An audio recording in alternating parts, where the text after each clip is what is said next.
بچے اللہ تعالیٰ کی بہت بڑی نعمت ہوتے ہیں۔ ہر ماں باپ کی خواہش ہوتی ہے کہ اس کا بچہ کامیاب ہو، اچھا انسان بنے اور دنیا میں بھی عزت پائے، آخرت میں بھی سرخرو ہو۔ لیکن اصل کامیابی صرف اچھی تعلیم، اچھی نوکری یا دنیاوی ترقی نہیں ہے۔ اصل کامیابی یہ ہے کہ انسان کا دل اللہ سے جڑا ہوا ہو اور اس کی زندگی دین کے مطابق ہو۔ اس لیے سب سے اہم سوال یہ ہے کہ ہم اپنے بچوں کے دلوں میں دین کی محبت کیسے پیدا کریں۔ بچوں کے دل نرم مٹی کے ہوتے ہیں، جس سانچے میں انہیں ڈھالا جائے وہ ویسے ہی ڈھل جاتے ہیں۔ اگر بچپن سے انہیں اللہ کا تعارف دیا جائے، نبی کریم صلی اللہ علیہ وسلم کی محبت سکھائی جائے اور دین کی خوبصورتی بتائی جائے تو ان کے دلوں میں دین کا شوق خود بخود پیدا ہونے لگتا ہے۔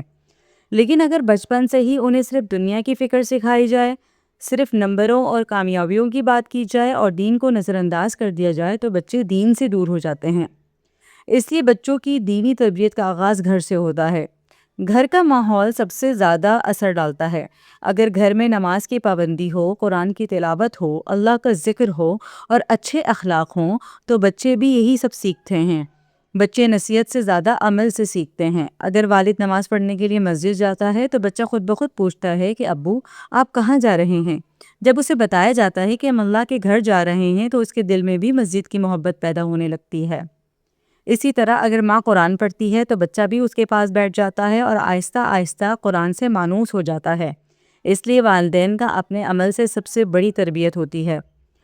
نبی کریم صلی اللہ علیہ وسلم نے فرمایا تم میں سے ہر شخص نگہبان ہے اور ہر شخص سے اس کی رعایت کے بارے میں سوال کیا جائے گا۔ یعنی ماں باپ سے یہ سوال ہوگا کہ انہوں نے اپنے بچوں کی تربیت کیسے کی، کیا انہوں نے صرف دنیاوی کامیابی کی فکر کی یا دین کی بھی فکر کی۔ بچوں کے دلوں میں دین کی محبت پیدا کرنے کے لیے ضروری ہے کہ انہیں دین کو خوبصورت انداز میں بتایا جائے۔ اگر دین صرف ڈانٹ ٹپٹ کر اور سختی کے ساتھ پیش کیا جائے تو بچہ اسے بوجھ سمجھنے لگتا ہے، لیکن اگر محبت اور حکمت کے ساتھ بتایا جائے تو بچہ خوشی سے اسے قبول کرتا ہے۔ مثلاً بچے کو بتایا جائے کہ اللہ تعالیٰ ہم سے بہت محبت کرتا ہے، اللہ تعالیٰ نے ہمیں آنکھیں دی ہیں، ہاتھ دیے ہیں، خوبصورت دنیا دی ہے۔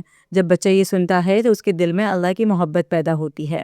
اسی طرح بچوں کو نبی کریم صلی اللہ علیہ وسلم کے بارے میں بتایا جائے کہ ہمارے پیارے نبی صلی اللہ علیہ وسلم بچوں سے بہت محبت کرتے تھے۔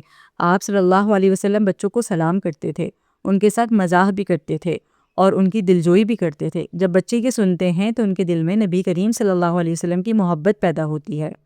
بچوں کو دینی تربیت کے لیے ایک اہم چیز ماحول ہے۔ اگر بچہ ایسے ماحول میں رہے جہاں دنیا کی باتیں نہیں بلکہ دین کی باتیں ہوں تو وہ خود بخود متاثر ہوتے ہیں۔ اس لیے والدین کو چاہیے کہ بچوں کو مسجد کے ماحول میں جوڑیں۔ جب بچہ چھوٹا ہو تو اسے کبھی کبھی اپنے ساتھ مسجد ضرور لے کے جائیں تاکہ وہ دیکھے کہ لوگ اللہ کے سامنے کھڑے ہو کر کیسے نماز پڑھتے ہیں۔ اسی طرح کہیں اگر دینی بیان یا دینی پروگرام ہو تو بچوں کو وہاں ضرور لے کے جائیں۔ جب بچے ایسے ماحول میں بیٹھتے ہیں تو ان کے دلوں میں دین کی اہمیت آہستہ آہستہ بیٹھنے لگتی ہے۔ شروع میں شاید وہ پوری بات نہ سمجھ سکیں لیکن وہ ماحول ان کے ذہن میں نقش ہو جاتا ہے۔ بچوں کے لیے اسکول کا انتخاب بھی بہت سوچ سمجھ کر کرنا چاہیے۔ آج کل بہت سے اسکول صرف دنیاوی تعلیم پر زور دیتے ہیں اور دینی تربیت کو بالکل نظر انداز کر دیتے ہیں۔ والدین کو چاہیے کہ وہ اپنے بچوں کے لیے اسکول منتخب کریں تو یہ بھی دیکھیں کہ وہاں دینی تعلیم کا انتظام ہے، کیا وہاں قرآن پڑھایا جائے گا، کیا انہیں اخلاقیات سکھائے جائیں گے، کیا وہاں نماز کی ترغیب دی جائے گی۔ اگر بچہ ایسے اسکول میں پڑھے جہاں دین کا ماحول بھی ہو تو اس کی تربیت بہتر ہو سکتی ہے۔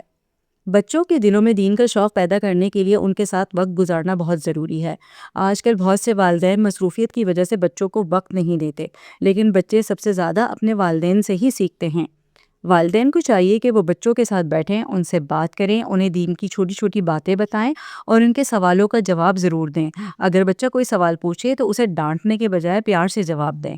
اسی طرح بچوں کے ساتھ کھیلنا بہت اہم ہے۔ بعض لوگ سمجھتے ہیں کہ دینداری کا مطلب صرف عبادت کرنا ہے، لیکن حقیقت یہ ہے کہ بچوں کے ساتھ کھیلنا بھی محبت اور تربیت کا حصہ ہے۔ جب والدین بچوں کے ساتھ کھیلتے ہیں تو ان کے درمیان محبت بڑھتی ہے اور بچے والدین کی بات زیادہ آسانی سے قبول کرتے ہیں۔ نبی کریم صلی اللہ علیہ وسلم خود بھی بچوں کے ساتھ محبت سے پیش آتے تھے۔ آپ علیہ السلام نے کبھی بچوں کو نظر انداز نہیں کیا بلکہ ان کے ساتھ شفقت کا معاملہ فرمایا۔ بچوں کی تربیت کے لیے کہانیاں بہت مؤثر ہوتی ہیں۔ جب بچوں کو صحابہ کرام کی زندگیوں کے واقعات سنائے جاتے ہیں تو ان کے دلوں میں نیکی کی خواہش پیدا ہوتی ہے۔ ایک بہت خوبصورت واقعہ حضرت عبداللہ بن عمر رضی اللہ تعالیٰ عنہ کا ہے کہ وہ بچپن سے ہی دین کے بہت شوقین تھے۔ ایک دن آپ علیہ السلام نے فرمایا کہ عبداللہ بن عمر بہت اچھے انسان ہیں، کاش وہ رات کو بھی نماز پڑھا کرتے۔ جب عبداللہ بن عمر رضی اللہ تعالیٰ عنہ نے یہ بات سنی تو انہوں نے اس کے بعد کبھی تہجد کی نماز نہیں چھوڑی۔ ذرا غور کریں، ایک چھوٹے سے جملے نے ان کی پوری زندگی بدل دی۔ اس سے ہمیں یہ سبق ملتا ہے کہ بچوں کی حوصلہ افزائی بہت ضروری ہے۔ اگر بچہ دین کا کوئی چھوٹا سا کام بھی کرے تو اس کی تعریف کرنی چاہیے تاکہ اس کا شوق بڑھ جائے۔ بچوں کے دلوں میں دین کی محبت پیدا کرنے کے لیے انہیں عملی کاموں میں بھی شامل کرنا چاہیے۔ مثلاً اگر گھر میں صدقہ دیا جا رہا ہو تو بچوں کو ساتھ لے کے جائیں، انہیں بتائیں کہ ہم یہ اللہ کی رضا کے لیے دے رہے ہیں۔ اگر کوئی غریب ہو تو بچوں کے سامنے ان کی مدد کریں، اس طرح بچہ سیکھتا ہے۔ دین صرف عبادت کا نام نہیں ہے بلکہ اچھے اخلاق اور دوسروں کی مدد کرنے کا بھی نام ہے۔ بچوں کو آہستہ آہستہ نماز کی بھی عادت ڈالنی چاہیے۔ جب بچے والدین کو نماز پڑھتے ہوئے دیکھتے ہیں تو ان کے ساتھ کھڑے ہو جاتے ہیں، چاہے وہ پوری نماز نہ پڑھ سکے لیکن وہ دیکھتے ہیں اور سیکھتے ہیں۔ اسی طرح بچوں کو قرآن کے ساتھ جوڑنا بہت ضروری ہے۔ اگر روزانہ تھوڑی دیر قرآن پڑھنے کا معمول بنایا جائے تو بچہ بھی اس کی طرف مائل ہو جاتا ہے۔ بچوں کی تربیت میں سب سے اہم چیز صبر ہے۔ کبھی کبھی بچہ فوراً بات نہیں مانتا، اسی طرح غصہ کرنے کے بجائے صبر سے کام لے۔ آہستہ آہستہ سمجھانے سے بچہ بہتر طریقے سے سمجھتا ہے۔ والدین کو ہمیشہ بچوں کے لیے دعا بھی کرنی چاہیے کیونکہ ہدایت اللہ کے ہاتھ میں ہے۔ اگر والدین دل سے دعا کریں گے تو اللہ تعالیٰ بچوں کے دلوں کو دین کی طرف موڑ دیتا ہے۔ حضرت ابراہیم علیہ السلام اپنے بچوں کے لیے دعا کیا کرتے تھے کہ اے اللہ، اے میرے رب، مجھے اور میری اولاد کو نماز قائم کرنے والا بنا دے۔ اور ہمیں سکھاتا ہے کہ نیک والدین ہمیشہ اپنے اولاد کے لیے دعا کرتے ہیں۔ جب گھر میں دین کا ماحول ہو اور محبت ہو، اچھی صحبت ہو اور والدین خود بھی دین پر عمل کرتے ہوں تو بچے بھی دین کو بوجھ نہیں سمجھتے بلکہ اسے اپنی زندگی کا حصہ بنا لیتے ہیں۔ اور جب ایک بچہ دین سے جڑ جاتا ہے تو وہ نہ صرف اپنی زندگی کو خوبصورت بناتا ہے بلکہ اپنے والدین کے لیے بھی آخرت میں باعث اجر بن جاتا ہے۔ ایسے بچے والدین کے لیے صدقہ جاریہ بن جاتے ہیں اور قیامت کے دن ان کے نجات کا سبب بن جاتے ہیں۔